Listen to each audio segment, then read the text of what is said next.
Bismillah. Assalamualaikum warahmatullahi wabarakatuh. Alhamdulillahi wa kafa wassalatu wassalamu ala nabiyil mustafa wa ala alihi wa ashabihi ahli sidqi wal wafa. Asyhadu an la ilaha illallah wahdahu la syarikalah wa asyhadu anna Muhammadan abduhu wa rasuluh la nabiyya wa la rasula ba'dah. Allahumma 'allimna ma yanfa'una wanfa'na bima 'allamtana rabbana zidna 'ilma. Allahumma inna nas'aluka fahman nabiyyin wa hifdzal mursalin wa ilhamal malaikatil muqarrabin. Amin ya rabbal alamin. Pertama-tama dan yang paling utama, marilah kita meningkatkan rasa syukur kepada Allah Subhanahu wa taala atas limpahan karunia yang tiada terhingga, terkhusus nikmat iman dan Islam, nikmat sehat wal afiat. Karena dengan nikmat-nikmat tersebutlah kita bisa beribadah, bisa beraktivitas, dan Allah meringankan langkah kaki kita untuk berangkat menuju masjid yang mulia ini. Maka mudah-mudahan setiap langkah yang kita tempuh menuju masjid ini menjadi langkah-langkah yang penuh keberkahan, langkah-langkah yang menggugurkan dosa-dosa kita, serta meninggikan derajat kita dan mempermudah jalan kita menuju jannah. Amin ya rabbal alamin. Salawat beriring salam tak lupa kita panjatkan kepada insan mulia yang menjadi suri tauladan hidup kita, Nabi besar Muhammad sallallahu alaihi wasallam, serta kepada keluarganya, sahabatnya, tabi'in, tabi'in, dan seluruh pengikutnya hingga hari kiamat kelak.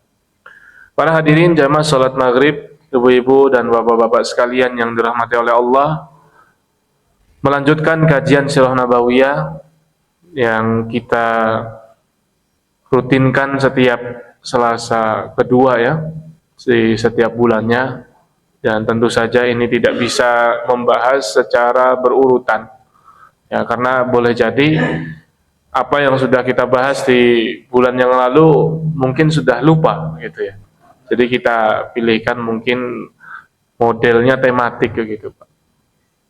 Pada pertemuan di bulan yang lalu kita sudah membahas tentang kebijaksanaan dan kejeniusan Nabi Muhammad SAW sebagai seorang pemimpin. Ada dua poin besar yang kita bahas, yakni beliau itu selalu tepat di dalam memilih para sahabatnya untuk mengerjakan suatu tugas ataupun menyelesaikan suatu misi sesuai dengan potensi yang mereka miliki. Jadi ini tugas seorang pemimpin ya, mencari bakat, kemudian melejitkan potensi anggotanya. Dan ini sudah kita bahas pada pertemuan yang lalu, bagaimana Rasulullah memilih Mus'ab bin Umair ya, memilih Salman Al-Farisi, memilih Abu Bakar, Umar, memilih Bilal, dan sahabat-sahabat yang lain termasuk Zaid bin Sabit. Kemudian kejeniusan yang kita bahas pada bulan yang lalu juga, bagaimana Rasulullah SAW bisa mengambil keputusan yang tepat dalam situasi yang genting. Ya, selain mempunyai ketenangan menghadapi situasi yang krusial, Rasulullah berhasil ya, tentunya dengan bimbingan dari Allah Subhanahu wa taala. Ini menjadi ibrah bagi kita semua, bagaimana Rasulullah itu bisa tenang dan mengambil keputusan yang tepat. Contohnya yang sudah sempat kita bahas di pertemuan lalu adalah Sulhul Hudaybiyah. Ketika para sahabat banyak yang protes, hatta sekelas Umar bin Khattab menunjukkan keberatan. Ya, kalau kita baca Sirah Nabawiyah, mungkin bahasa yang lebih halus, bukan sahabat itu protes ya, tetapi sedih dan kecewa dengan butir-butir yang tercantum di dalam Sulhul Hudaybiyah.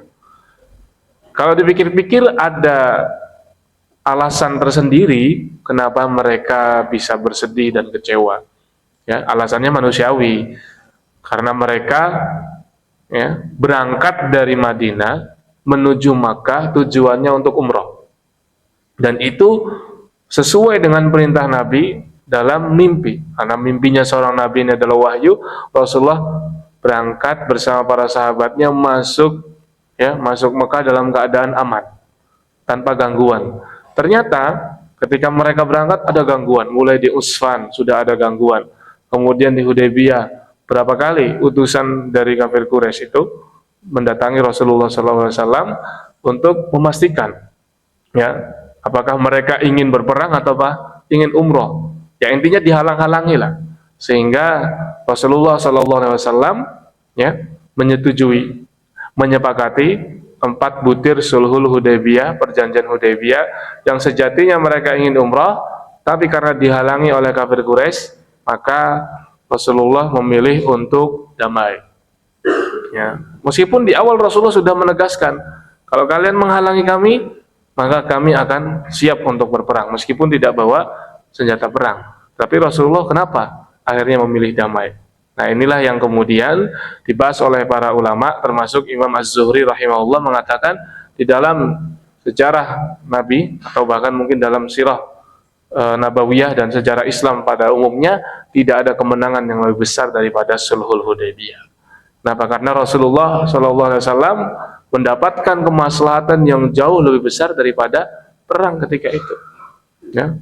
Darul mafasid aula min jalbil masolih. Menghindari mafsadat, ya, menghindari mudorot lebih diutamakan daripada meraih maslahat. Maslahatnya ketika itu bisa umroh, maslahatnya bisa menunaikan ibadah. Tetapi madorotnya kalau dipaksakan bisa terjadi pertumpahan darah. Ya, meskipun bukan berarti Rasulullah takut untuk berperang, dan para sahabat siap untuk membela Rasulullah SAW. Ya, singkat cerita, 4 butir perjanjian Hudaybiyah. Yang pertama apa? 10 tahun gencatan senjata. Kemudian yang kedua, ada yang masih ingat? Perjanjian Hudaybiyah yang kedua apa? Mereka kaum muslimin wajib pulang. Ya, pulang umrohnya tahun depan. Itu pun hanya 3 hari. Mereka pengen umroh, boleh, tapi jangan tahun ini. Tunggu tahun depan, yakni tahun 7 Hijriah. Itu pun hanya diizinkan 3 hari. Kenapa? Karena kafir Quraisy ini mengalami dilema. Begitu tahu Rasulullah dan para sahabatnya sejumlah 1.400, atau ada juga riwayat yang mengatakan 1.500, maka orang kafir Quraisy ini berhitung, kalau dibiarkan, ini menjadi kemenangan moral bagi Nabi Muhammad dan para sahabatnya. Tetapi kalau misalkan dihalangi, ini menjadi aib bagi mereka. Orang mau ibadah kok dihalangi, kan begitu. Nah maka mereka berpikiran mereka sudah menang dengan kaum muslimin yang mau, ya, perjanjian damai di Hudaybiyah itu. Pertama, mereka gencatan senjata selama 10 tahun. Kedua, mereka apa? Mereka diwajibkan untuk kembali ke Madinah dan baru boleh umroh tahun depan, itu pun hanya 3 hari. Dan yang ketiga, butir yang ketiga, kebebasan bagi kabilah-kabilah dan suku-suku yang ada untuk berpihak kepada Islam atau kepada kafir Quraisy, kepada Madinah ataupun kepada Mekah. Ya. Dan yang keempat, yang mungkin ini agak sangat memberatkan, ya, apabila ada seorang muslim dari Mekah pengen hijrah ke Madinah, maka harus dikembalikan. Gitu. Ya, harus dikembalikan. Sebaliknya kalau ada dari Madinah ke Mekah, itu tidak harus dikembalikan ke Madinah. Nah, ini yang mungkin dianggap sebagai kekalahan. Zohirnya memang kalah, tetapi kalau kita melihat jauh ke depan, kaum muslimin justru mendapatkan banyak kemaslahatan. Yang pertama, gencatan senjata, ya. Gencatan senjata selama 10 tahun. Orang kafir Quraisy dengan adanya gencatan senjata, mereka bisa bebas dalam berdagang. Karena selama ini ketika mereka berdagang melintasi Madinah, selalu dihalangi oleh pasukan Islam.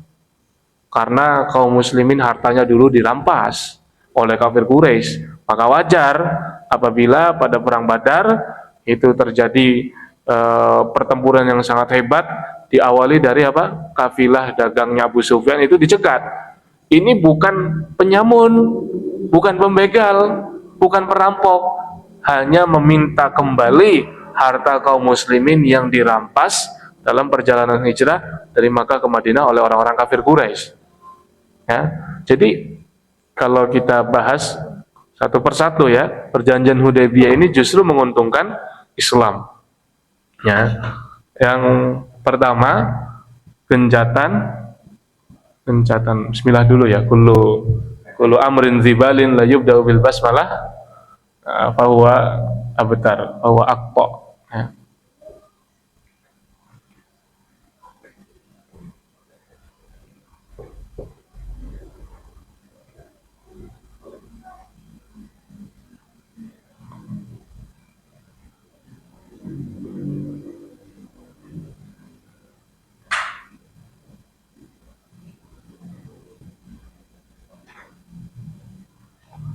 Ya, gencatan senjata selama 10 tahun. Kemudian yang kedua, kembali ke Madinah umroh tahun depan gitu ya. Umroh tahun depan itu pun hanya 3 hari. Umroh tahun depan itu pun hanya 3 hari maksimal. Kemudian yang ketiga apa? Kebebasan bagi kabilah-kabilah yang ada, bagi setiap kabilah untuk berpihak ya, untuk memilih ya, untuk memilih sekutu begitu, berpihak kepada Madinah ataupun kepada Mekah. Dalam hal ini waktu itu ya pada Islam ataupun kepada ya kafir Quraisy. Dan yang ketiga mengembalikan yang keempat mengembalikan orang yang hijrah dari Makkah ke Madinah,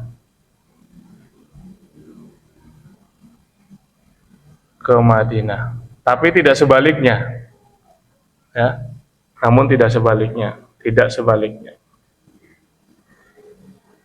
Kurang lebih gini ya butirnya, meskipun mungkin redaksinya berbeda, tapi intinya seperti itu. Nah, gencatan senjata selama 10 tahun bagi kafir Quraisy itu mereka bisa bebas dalam berdagang ya, mereka bisa leluasa dalam berdagang.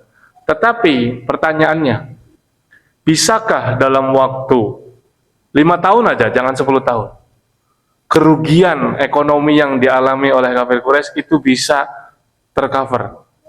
Bisa nggak mereka memulihkan kembali ekonomi mereka yang merosot dikarenakan habis untuk perang Badar, perang Uhud, dan yang lain, perang Honda? Kan nggak bisa ya, mengembalikan kerugian materi, kerugian ekonomi akibat perang hanya dalam waktu 5 tahun itu sulit. Sementara kaum muslimin dengan adanya gencatan senjata selama 10 tahun, maka Rasulullah SAW lebih leluasa berdakwah.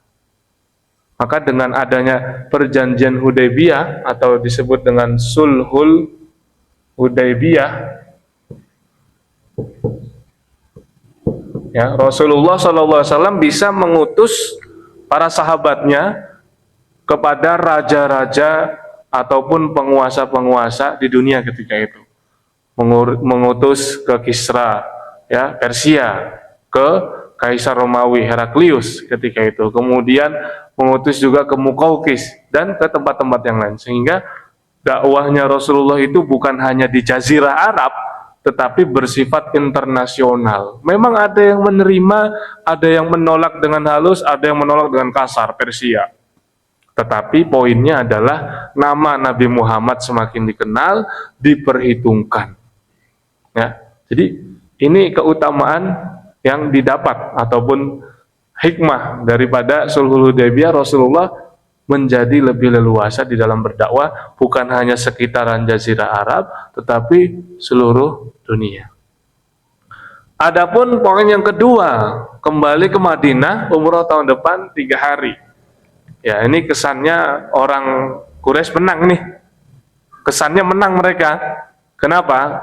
Karena mereka punya wibawa, bisa mencegat pasukannya Nabi Muhammad, dan kalaupun mereka mau umroh atas izin mereka. Kalaupun kaum muslimin mau umroh harus atas izin kafir Quraisy, dan itu pun hanya 3 hari. Tetapi kalau kita lihat memang tidak ada janji bahwa kaum muslimin akan umroh di tahun 6 Hijriah. Memang ada janji kaum muslimin akan umroh dalam keadaan aman, ya bersama Rasulullah ya, tapi tidak di tahun 6 Hijriah. Janjinya yaitu terwujud di tahun 7 Hijriah, maka di bulan Zulqa'dah tahun 7 Hijriah itu ada peristiwa Umratul Qadha. Qadha karena kemarin tahun yang lalu itu tidak bisa dilaksanakan, maka diqadha tahun berikutnya. Artinya esensi umrohnya masih dapat. Dan juga ketika kaum muslimin ya sudah berangkat dan membawa 70 unta, ya kan, membawa pakaian untuk ihram, itu kan sudah dicatat nilainya oleh Allah Subhanahu wa taala. Itu sudah hamma man hamma bihasanatin. Jadi di sisi Allah itu sudah dicatat, apalagi tahun depannya diqadha, berarti pahalanya lebih banyak lagi kan begitu. Nah, jadi kemudian yang ketiga, ini lebih menguntungkan bagi kaum muslimin, kebebasan bagi setiap kabilah untuk memilih berpihak kepada Madinah atau Mekah. Ternyata ini sangat menguntungkan kaum muslimin. Pertama, dengan tidak adanya gangguan dari kafir Quraisy, dengan adanya genjatan senjata poin 1 dan poin 3 ini, ada banyak suku-suku yang akhirnya berpihak kepada Rasulullah. Dan mereka mulai benci, tidak simpati lagi kepada kafir Quraisy. Karena kelihatan betapa orang-orang Quraisy ini sangat keras kepala. Orang pengen ibadah dihalang-halangi. Maka banyak kabilah yang ya berpihak kepada Rasulullah Shallallahu Alaihi Wasallam, sehingga Rasulullah bisa fokus kepada Yahudi di Khaybar. Ya. Yahudi Khaybar. Jadi fokusnya kepada orang-orang Yahudi, musuh yang masih mengintai dan menyusun konspirasi. Bahkan Salam bin Mishkam, pemuka Yahudi Khaybar, itu dia sudah berpikir bagaimana caranya menyerang Madinah. Kalaupun tidak bisa minta bantuan kepada orang-orang Quraisy yang ada di Makkah, mereka akan menggalang kekuatan komunitas Yahudi yang ada di Fadak, ya, Taima dan Wadil Qura. Nah, Salam bin Mishkam, tapi digagalkan dulu sebelum Salam bin Mishkam berhasil memobilisasi pasukan. Rasulullah SAW sudah menggagalkannya, sudah menyerang terlebih dahulu. Perang Khaybar ini mengejutkan orang-orang Yahudi. Ya, jadi intinya dengan adanya poin 1, 2, dan 3, Rasulullah bisa leluasa berdakwah dan bisa fokus ya untuk menghadapi ancaman dan bahaya yang senantiasa mengintai dari orang-orang Yahudi di Khaybar. Nah, kemudian hikmah yang keempat, nah kita bahas nih, apa kemaslahatannya bagi kaum muslimin yang mengembalikan orang yang hijrah dari Makkah ke Madinah, namun tidak sebaliknya. Ini mungkin poin yang paling berat, yang Umar merasa sangat bersedih hati ketika melihat Abu Jandal ya harus dirantai, diikat, dibawa pulang oleh ayahnya Suhail. Ya. Dan itulah yang membuat Umar akhirnya bertanya kepada Rasulullah, bukankah engkau seorang nabi? Ya, bukankah engkau seorang rasul? Iya. Bukankah kalau kita berperang dan kita meninggal, kita mati syahid? Iya. Nah, tapi kenapa enggak melawan aja? Kenapa kita biarkan Abu Jandal sampai Abu Jandal teriak-teriak, "Wahai kaum muslimin, apakah kalian akan membiarkan aku dibawa pulang oleh orang musyrik?" Sampai sedih banget itu, dramatis.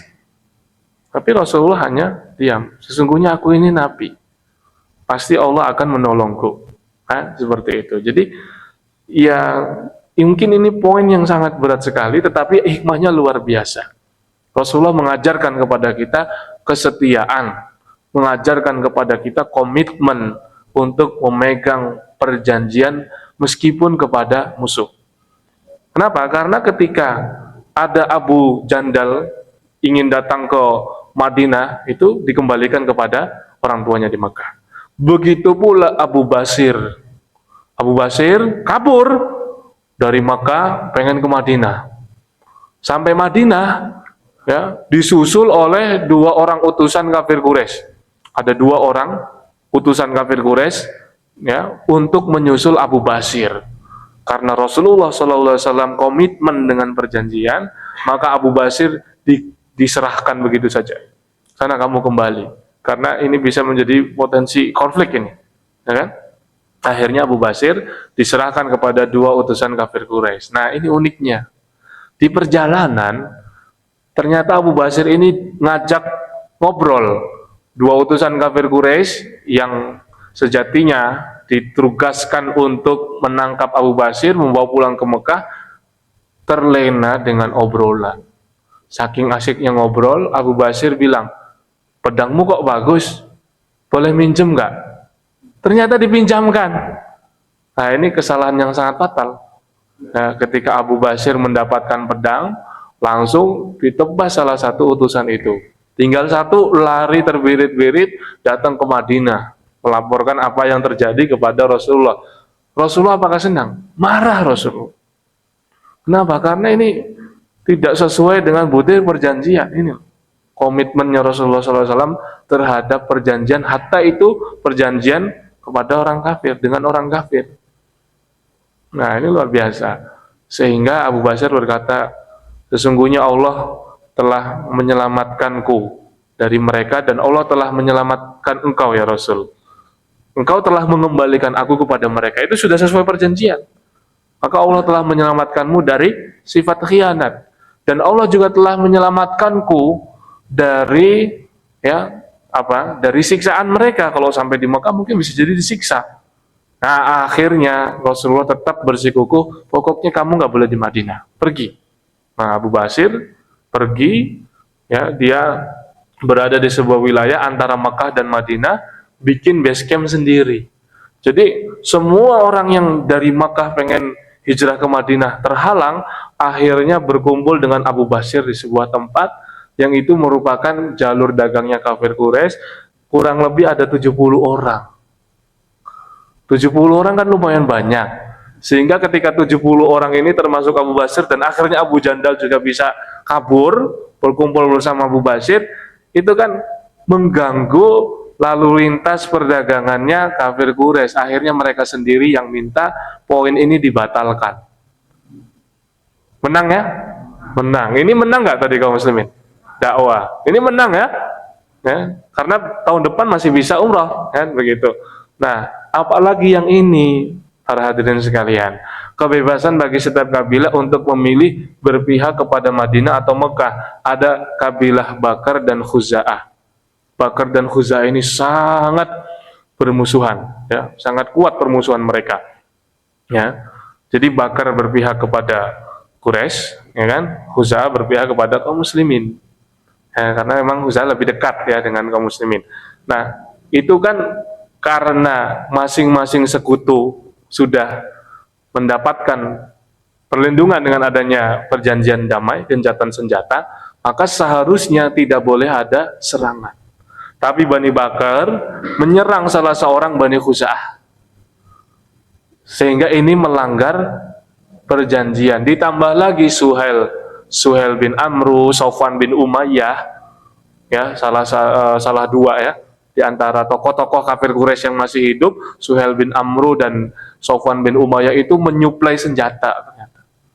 Ini pelanggaran, dan mereka tidak menganggap bahwa itu bagian daripada pelanggaran, sampai Rasulullah itu mengutus seseorang untuk mengingatkan bahwa kafir Quraisy, kalian itu sudah melanggar perjanjian damai. Kenapa? Karena sekutu-sekutu yang berpihak, entah itu kepada kaum muslimin ataupun kepada kafir Quraisy, itu juga nggak boleh diganggu. Bakar dan Khuza'ah memang punya dendam sejak zaman jahiliyah sebelum Islam datang. Ya, tetapi kok yang satu berpihak kepada kafir Quraisy, yang satu berpihak kepada kaum muslimin.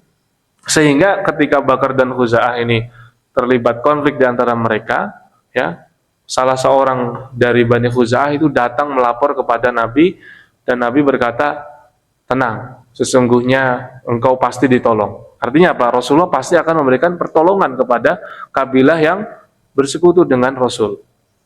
Nah, Rasulullah tidak langsung menyerang kafir Quraisy. Yang ini nanti jadi cikal bakal apa?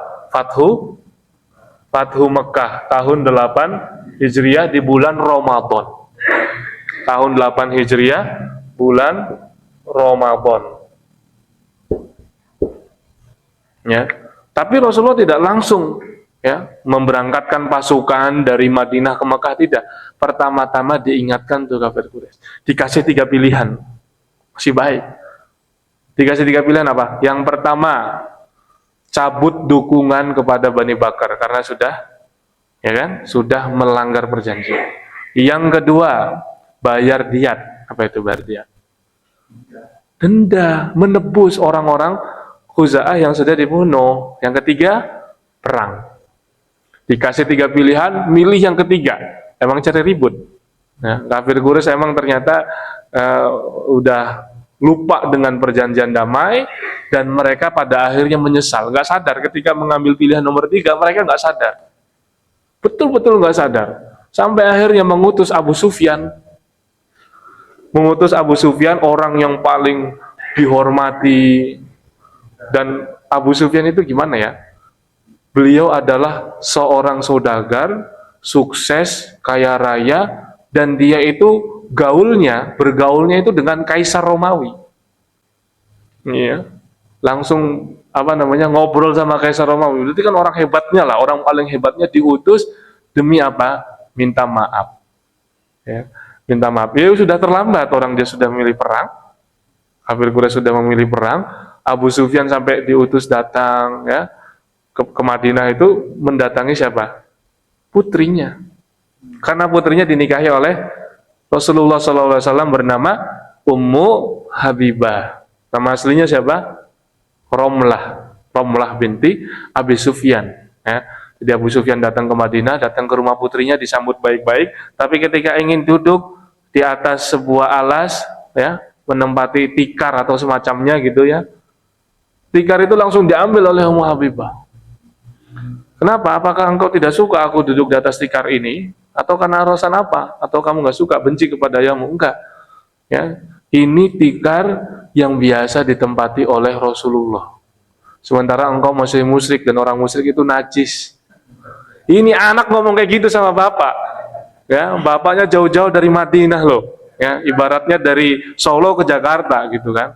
Sampai Jakarta langsung dibilang seperti itu. Tapi disambut dengan baik. Dia tetap hormat kepada bapaknya, cuman nggak boleh. Ini khusus untuk Nabi, itu cintanya Ummu Habibah kepada Rasulullah. Jangan mentang-mentang bapak kemudian bisa seenaknya kan begitu. Ketika Abu Sufyan datang kepada Rasulullah, tidak diterima. Karena Abu Sufyan diutus untuk memperbaiki perjanjian yang sudah dilanggar. Lalu Abu Sufyan minta tolong kepada Abu Bakar. Abu Bakar juga tidak bisa menolong. Minta tolong kepada Umar, salah, lebih salah lagi. Umar malah bilang, kalau perlu kamu langsung tak penggar lehermu sekarang. Ya, kira-kira seperti itulah ya. Akhirnya Abu Sufyan gagal, dan ketika itulah Abu Sufyan bertemu dengan Al-Abbas, pamannya Nabi. Ya, Al-Abbas bin Abdul Muthalib, kemudian melindungi Abu Sufyan ini sehingga tidak disakiti, tidak dibunuh, tidak disiksa, kan begitu. Karena dilindungi oleh Al-Abbas, dan Rasulullah memberikan pelindungan itu.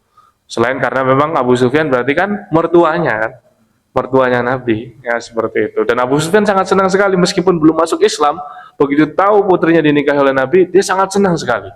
Ya, karena dapat ya menantu yang sangat luar biasa, yakni Rasulullah, ya, sallallahu alaihi wasallam. Nah, ketika itulah Al-Abbas bin Abdul Muthalib memberikan dakwahnya secara personal dari hati ke hati. Disitulah Abu Sufyan masuk Islam melalui perantaranya Al-Abbas bin Abdul Muthalib. Nah, setelah masuk Islam, Al-Abbas itu pengen cepat-cepat berangkat ke Mekah. Kenapa? Karena Rasulullah sudah menyiapkan pasukan. Dia sangat khawatir sekali. Ya. Al-Abbas juga seperti itu.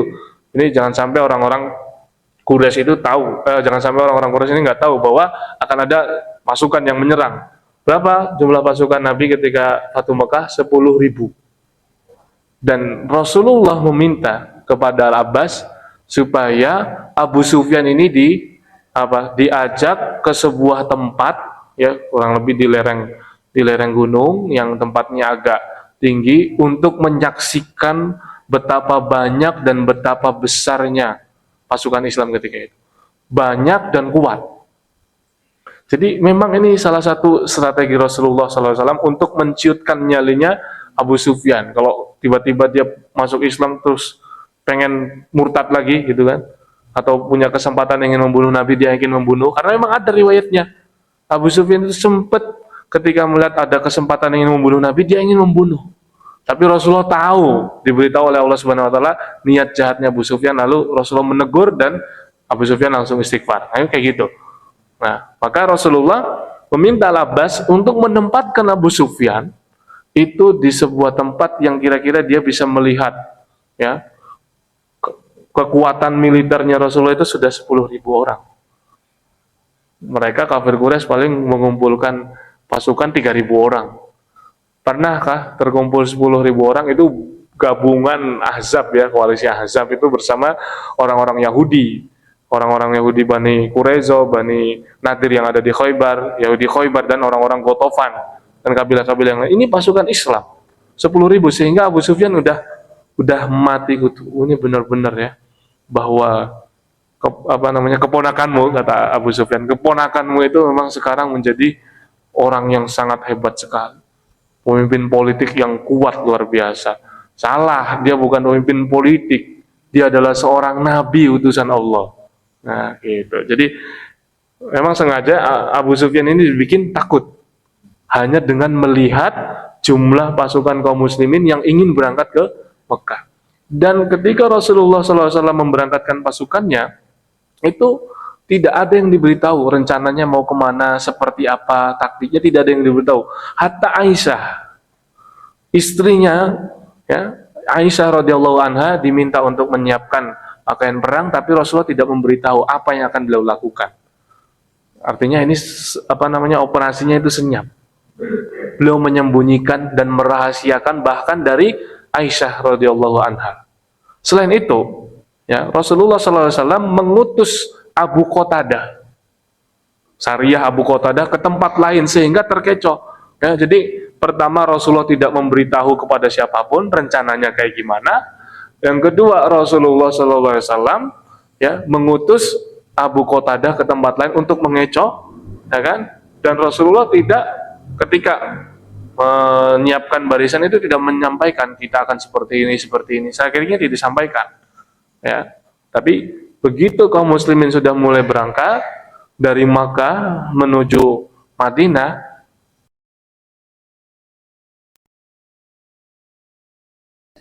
Hatib bin Abi Balta'ah, veteran perang Badar, yang dia mengkhawatirkan keluarganya di Makkah, sehingga Hatib bin Abi Balta'ah menyuruh seorang wanita untuk membawa surat, ya, menyampaikan kepada saudaranya yang ada di Mekah untuk melarikan diri, mengamankan diri, karena ini pasukan besar akan masuk ke Mekah. Meskipun tidak terjadi pertumpahan darah yang sangat menakutkan, tidak. Bahkan ketika Sa'ad bin Ubadah pemimpinnya orang-orang Ansor pada ekspedisi ini mengatakan, al-an yaumul malhamah, kata dia. Hari ini adalah hari pertempuran, gitu, hari pertumpahan darah, kata Rasul. Kadzabta, bohong, dusta. Kadzaba Sa'ad itu dusta. Al-an yaumul marhamah, hari ini adalah hari kasih sayang. Itu ketika Rasulullah sudah masuk ke kota Mekah. Jadi kembali ke kisah Hatib bin Abi Balta'ah, ternyata dia sempat punya niatan membocorkan rahasia pasukan Islam, memutus seorang wanita membawa surat, tapi Rasulullah SAW, ya, mendapatkan informasi dari Jibril, dari Allah Subhanahu wa taala, bahwa Hatib bin Abi Balta'ah begini, sehingga Rasulullah mengutus Zubair, mengutus Ali, mengutus Al-Miqdad untuk apa? Mengejar wanita tadi. Setelah dikejar, wanita ini awalnya nggak ngaku, ya. Kalau nggak ngaku nanti kita geledah, akhirnya dikeluarin sekalian. Nah, setelah itulah Rasulullah SAW menginterogasi Hatib.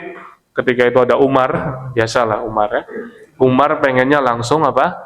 Da'ani adrib unukohu, biarkanlah aku untuk memenggal lehernya, kata Umar. Tapi Rasulullah SAW memaafkan. Kenapa?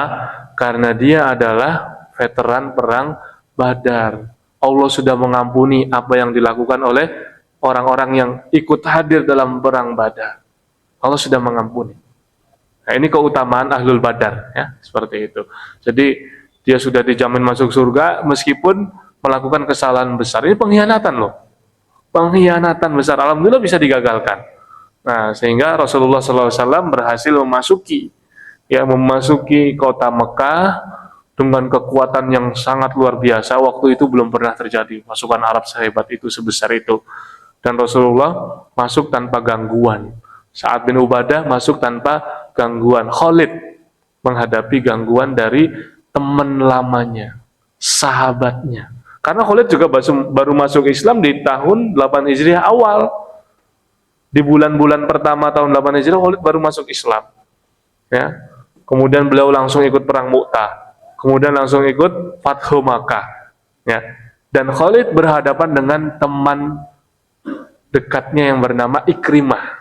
Kalau zaman sekarang mungkin teman ngopi, ya kan, teman mancing, kan gitu, ya, teman dekat lah. Tetapi ya Khalid bin Walid tidak pernah ya merasa ragu untuk berhadapan dengan Ikrimah meskipun dia temannya. Ya, jadi Ikrimah, apalagi Ikrimah ini termasuk orang yang di blacklist. Tidak boleh ada pertumpahan darah kecuali 8. Ada yang mengatakan 8, ada yang mengatakan 9, ada yang mengatakan 10, ada yang mengatakan 15. Beda-beda. Ya. Intinya ada daftar hitam, blacklist orang-orang yang boleh dibunuh. Bahkan kalau perlu ketika orang ini melarikan diri dan bergelantungan di kain yang ada di Ka'bah, dia tetap harus dibunuh. Ada yang seperti itu. Karena dia penyair yang seringkali mengolok-olok Islam, mengolok-olok Nabi, dan juga menyakiti keluarganya Nabi. Ada yang sampai dibunuh seperti itu. Nah, Ikrimah ini akhirnya kan dia gagal untuk mengalahkan Khalid, dan Khalid masuk juga Fathu Makkah, dan Rasulullah SAW masuk Mekahnya itu dalam keadaan tertunduk, tawadhu beliau, tidak menyombongkan diri. Ya, Rasulullah bahkan setelah ya memasuki kota Mekah, semua orang-orang kafir Quraisy ini ketakutan. Rasulullah justru bertanya kepada mereka, wahai orang-orang Quraisy, kira-kira kalau kalian di posisi saya, apa yang akan kalian lakukan? Hah? Kira-kira aja ini, ya, bahasanya seperti itu, bahasa sederhananya. Kira-kira kalian bisa nggak membayangkan apa yang akan aku lakukan kepada kalian? Nah, orang Quraisy langsung bilang berdiplomasi, engkau adalah saudara kami, anak dari saudara kami kenal kakek kamu, kami kenal bapak kamu. Maka Rasulullah mengucapkan kalimat yang diucapkan oleh Nabi Yusuf kepada saudara-saudaranya. Ya, Nabi Yusuf yang dibuang kemana? Sumur, ya kan? Hampir dibunuh oleh saudara-saudaranya. Ketika Nabi Yusuf sudah menjadi penguasa di Mesir, saudara-saudaranya minta bantuan, dan Nabi Yusuf mengenali saudara-saudaranya, ini siapa. Mereka minta maaf, dan apa kata Yusuf? La tasriba alaikumul yaum. Tidak ada celaan bagi kalian pada hari ini. Nabi Yusuf, kisah yang Allah turunkan membentuk kepribadian Nabi Muhammad SAW. Maka pada hari itu Rasulullah berkata, izhabu wa antum tulaqo. Pergilah, karena sesungguhnya kalian itu bebas, bukan diperlakukan sebagai tawanan, bukan diperlakukan sebagai orang yang akan dibunuh, disiksa. Padahal Rasulullah dulu apa? Diusir, disakiti. Para pengikutnya ada yang dibunuh seperti Sumayyah, kemudian ada yang disiksa seperti Khobab, Bilal. Bahkan Utsman juga mengalami penyiksaan, Abu Bakar juga mengalami penyiksaan, Mus'ab bin Umar, semua para sahabat Nabi dari berbagai kalangan, dari kelas manapun mengalami penyiksaan kafir Quraisy.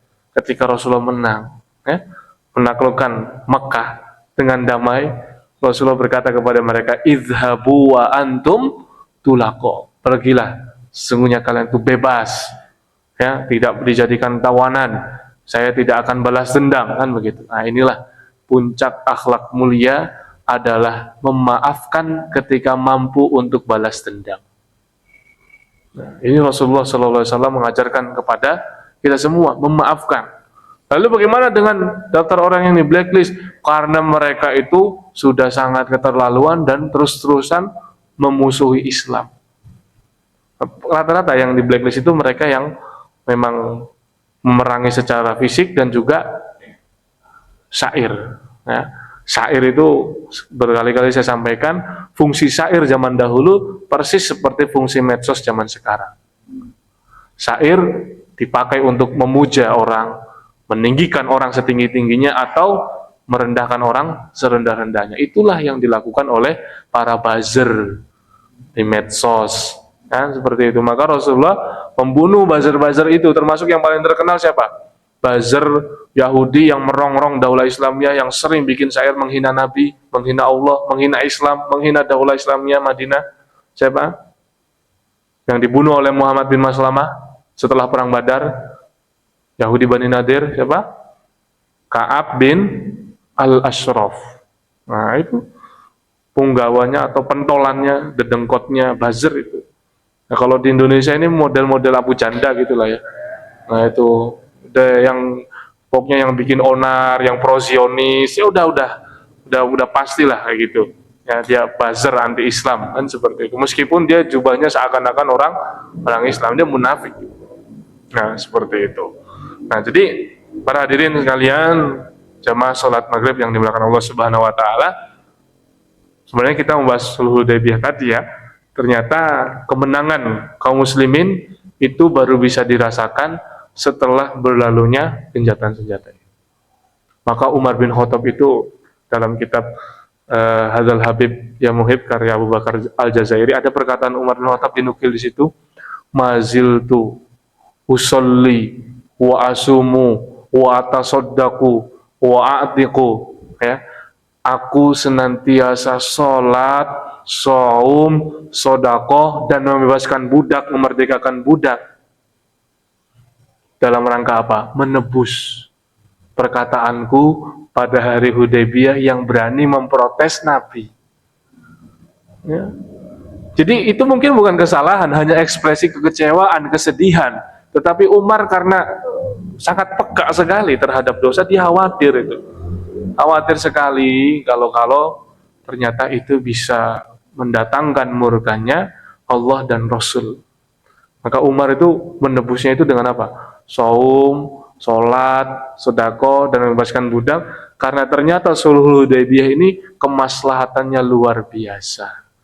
Sehingga ada satu surat yang membahas tentang sulhul Hudaybiyah, membahas tentang perang Khaybar, dan juga membahas tentang peristiwa-peristiwa bersejarah lainnya. Yang jelas ini pembahasan utamanya adalah sulhul Hudaybiyah, yaitu surat Al-Fatah. Inna fatahna laka fathan mubina.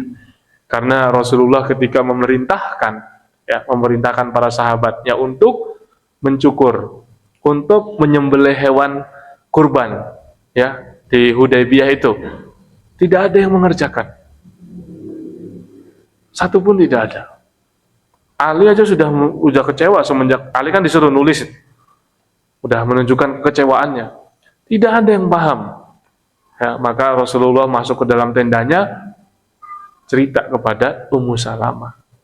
Ini gimana? Para sahabat tidak ada yang mau menjalankan perintahku. Maka kata Ummu Salamah, carilah tukang cukur, cukurlah rambutmu dan sembelihlah hewan kurbanmu. Nanti yang lain juga akan mengikuti. Nah, dari situlah kemudian Rasulullah menjalankan masukan dari Ummu Salamah. Ini termasuk keutamaan Ummu Salamah, ya. Istri Nabi yang sangat cerdas, yang bisa memberikan solusi yang betul-betul jitu di situasi yang sangat genting seperti itu.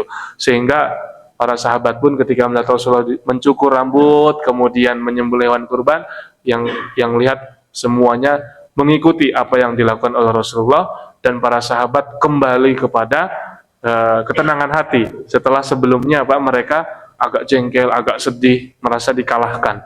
Nah, maka dalam perjalanan pulang ya dari Hudaybiyah ke Madinah itu turunlah surat Al-Fatah. Inna fatahna laka fatham mubina, bahwa ternyata kemenangan yang nyata, kemenangan sejati adalah ketaatan, ya. Ketaatan para sahabat kepada Rasulnya setelah sebelumnya mereka sempat mungkin kecewa. Ya. Nah, demikian beberapa hikmah beberapa kisah dan hikmah. Tentunya ada hal-hal lain yang mungkin belum dibahas, seperti Rasulullah memberikan keutamaan kepada Abu Sufyan, bahwa siapapun yang masuk ke dalam rumahnya Abu Sufyan maka dia aman. Siapapun yang masuk ke dalam rumahnya Abu Sufyan maka dia aman. Ini termasuk kecerdasan dan kebijaksanaan Rasulullah dalam memimpin, mengorangkan orang, ya. Inzalun nasi mana zilahum, nguwongke kalau kata orang Jawa itu. Rasulullah itu sangat pintar nguwongke, apalagi dapat masukan dari Al-Abbas, inna Abu Sufyan yuhibbul fakhr. Sesungguhnya Abu Sufyan itu mencintai kemuliaan, mencintai kebanggaan dalam dirinya. Maka buatlah sesuatu yang menjadikan dia bangga terhadap dirinya, yaitu apa? Siapa yang masuk ke rumahnya Abu Sufyan, maka dia aman. Dia merasa bangga di situ. Dan dalam perjalanan menuju Makkah, dari Madinah menuju Makkah, Rasulullah itu juga berdoa. Rasulullah di setiap perangnya itu ada doa. Di setiap perang, di setiap ekspedisi militer, di setiap peristiwa besar, Rasulullah ada doanya. Di perang Khaybar ada doanya, di perang Uhud ada doanya, di perang Badar, di perang Hunain, ya. Dan juga ini di perang Fathu Mekah, penaklukan Mekah, ya. Ini Rasulullah berdoa, Allahumma ya khudhil uyun, ya khudhil uyun anil Quraisy, ya khudhil uyun an Quraisy, khudhil uyun wal akhbar an Quraisyin hatta naghbitaha fi biladiha. Ya Allah, ya jadikanlah orang-orang Quraisy itu tidak mengetahui apa-apa yang kami lakukan sampai kami bisa menyerang mereka di tanah mereka secara mengejutkan. Jadi memang Rasulullah menginginkan men-setting Fathu Mekah ini operasi senyap dan mengejutkan mereka. Ya, sampai mereka itu kan ngelihat pawai obor gitu. Ya, semua obor banyak sekali. Sehingga mereka benar-benar ketakutan, ya. Itu doa yang dipanjatkan oleh Nabi pada Fathu Mekah ini, Allahumma khudhil uyun wal akhbar an Quraisyin hatta naghbitaha fi biladiha. Jadi Rasulullah itu meskipun sudah dijanjikan kemenangan bukan berarti kan udah pasti menang, ngapain doa? Nah, doa ini adalah ibadah dan doa merupakan syarat, merupakan sebab datangnya kemenangan kepada kita semua. Demikian beberapa potongan-potongan kisah dan hikmah dari Surah Nabawiyah yang kita bahas pada malam hari ini. Mudah-mudahan bermanfaat. Aku qouli hadza astaghfirullah li wa lakum billahi taufiq wal hidayah wa ridwan. Wassalamualaikum warahmatullahi wabarakatuh.